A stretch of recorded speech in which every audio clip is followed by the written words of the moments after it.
Veux-tu vraiment être celui qui court après les outils ou tu veux être celui que le monde te demande? Hey, quel outil tu utilises pour optimiser ton organisation?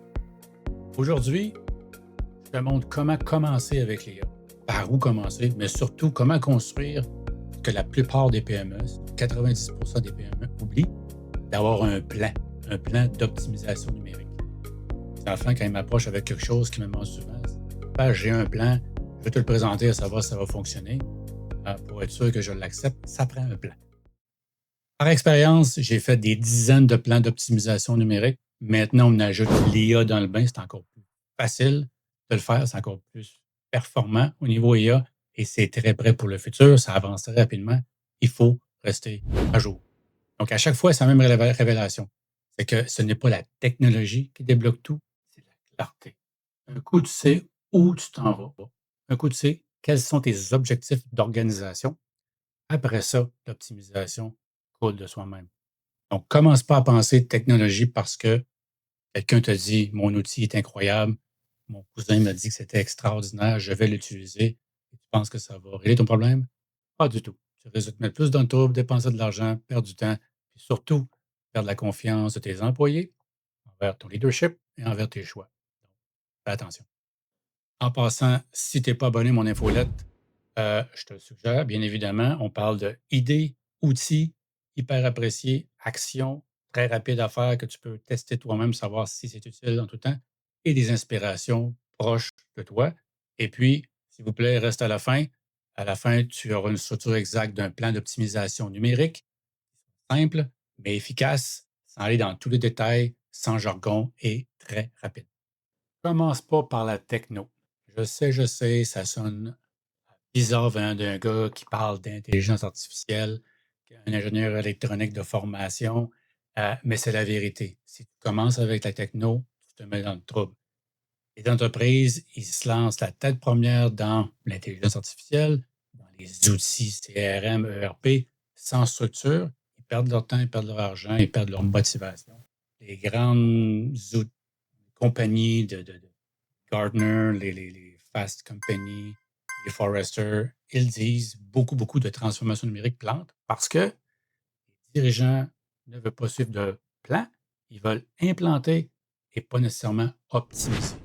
La différence, c'est quand tu implantes, c'est que tu rentres un outil dans l'organisation, mais sans penser qu'il doit coopérer avec les autres outils, être utilisé par les employés qui ont plusieurs outils, puis ils ne voient pas l'ensemble des choses qui font que les employés doivent passer d'un outil à l'autre, d'un outil à l'autre, d'un outil à l'autre, quand que ça communique. Aujourd'hui, avec des choses comme des API qui permettent d'interfacer le logiciel, des MCP qui permettent d'interfacer les agents IA entre eux, on peut encore mieux connecter ces choses-là. C'est encore plus facile d'optimiser et non juste d'implanter. Donc, en ayant un plan, on voit d'avance qu'est-ce qui s'en vient. On peut prévoir que cet outil-là va servir là, mais il va communiquer avec l'autre plus tard. Ça, c'est super important dans la réflexion d'optimisation d'organisation. Soyez prudent, ne vous lancez pas la tête première dans l'IA ou dans les outils sans avoir vérifié si ça communique bien avec les autres, si c'est votre outil pour le futur. Une petite histoire où il y avait un OBNL qui m'a approché pour avoir un plan numérique. Je me demandais par où commencer, quoi faire. Il utilisait Gmail, Google Calendar. Il avait développé un outil ou s'abonnait à un outil où est-ce qu'il réservait des salles et tout ça. Puis il n'y avait pas vraiment de CRM, puis il n'y avait pas un outil de gestion de la comptabilité. Donc, on a implanté rapidement QuickBooks. Après ça, on a dit, bon, mais qu'est-ce qui est déjà en place? Il y a déjà Gmail, Google Calendar. Ils veulent planifier les choses, réserver des salles. On a installé un CRM qui était dans Gmail, dans Google Workspace, très, très proche. Donc, ils pouvaient gérer leurs clients là. Et on a trouvé une interface avec Google Calendar pour que ces choses-là fonctionnent et se communiquent entre elles. Donc, au lieu de tout changer ou de prendre un système et d'implanter un système, on a regardé l'ensemble, on a regardé qu'est-ce qui était présent, qu'est-ce qui avait besoin, assurément, un outil comptable, ça n'existait pas dans leur portfolio. Mais en plus, c'est qu'en ne changeant rien, Google Calendar était déjà un outil de planification. C'est juste d'avoir le bon plugin ou le bon outil. Et naturellement, ce qu'on a pu faire avec la réservation et le site web, c'est de connecter QuickBooks afin de pouvoir comptabiliser, facturer, s'assurer que le processus client au niveau de réserver ce site web, être dans Google Calendar, recevoir la facture par QuickBooks.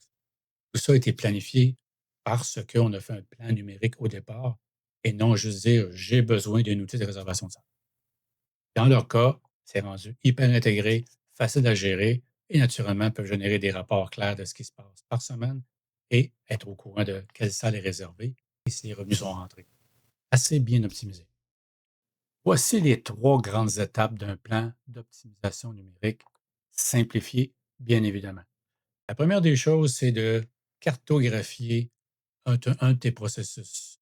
Idéalement, celui qui est le plus répétitif ou celui avec lequel tu développes ou tu génères le plus de revenus, le plus d'avantages et de motivation à l'optimiser. Faire attention, s'il est trop complexe, ce n'était pas lui qu'il faut attaquer en premier. Quand je dis cartographier, je veux vraiment revenir à la base. Ça peut être crayon papier, que vous dictez, écrivez les étapes.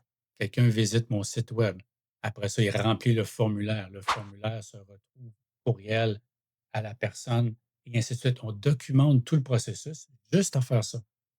Juste à faire ça, j'ai plein d'exemples. Vous allez déjà voir comment optimiser sans même avoir mis un outil.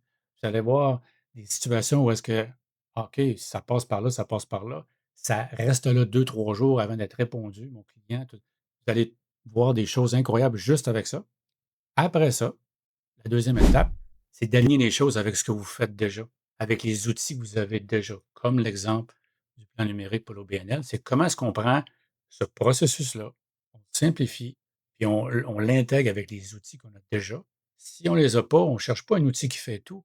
On cherche à aligner avec le meilleur outil à l'intérieur de l'écosystème d'outils déjà pour pouvoir sauver des heures, peut-être ou augmenter l'expérience client en général et surtout augmenter l'expérience employé. Si vos employés sont plus efficaces, bon, ça vous coûte moins cher, ils ont plus de temps à passer avec les clients, il y a plus d'informations dans le système pour vous aider à mieux vous servir vos clients.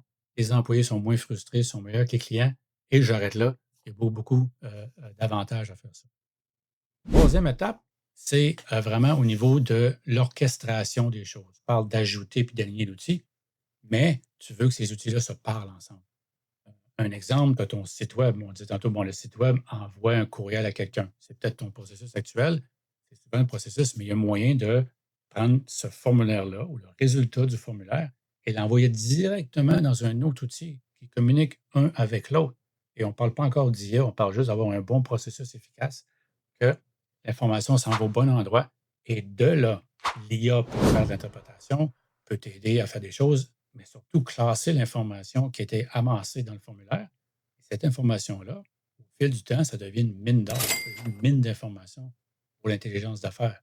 Donc, l'orchestration, ça veut dire s'assurer que ces éléments-là, dans ton écosystème, dans ton portfolio d'outils, communiquent entre eux en suivant ton processus que tu as cartographié au début. Et un coup, tu as ça bien installé, l'intelligence artificielle peut vraiment aider à certains égards pour pouvoir aller là. Mais restons dans le plan numérique. Comment commencer l'IA?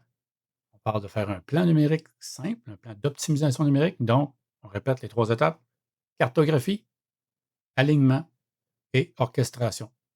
Donc, décris ton processus, papier, dessin, business process management, si tu veux te rendre bien plus loin. Assure-toi qu'après ça, un coup, tu as défini quel outil fait quoi, quel outil est manquant ou quel outil est de trop. Et après ça, t'assurer que ces outils-là communiquent ensemble.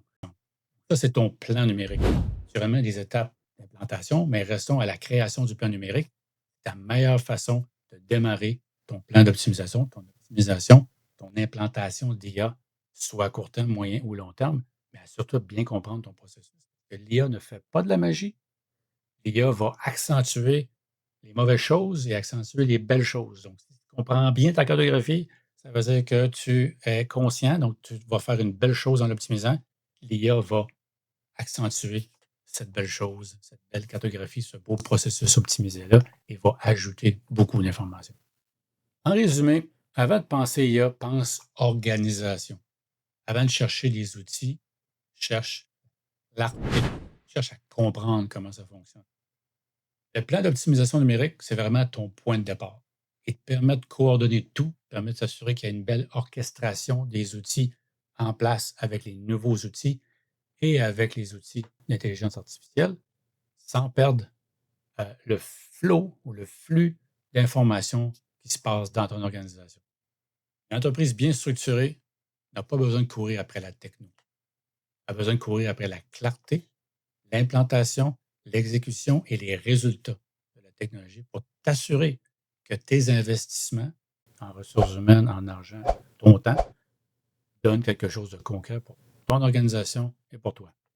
En espérant cette vidéo-là t'a profité et t'a appris quelque chose, abonne-toi à la chaîne YouTube pour en apprendre plus. D'autres types de vidéos sont aussi sur la chaîne et j'ai mon blog aussi que tu peux t'abonner à l'infolette directement sur stevejohnston.co et espérant se revoir dans une autre vidéo.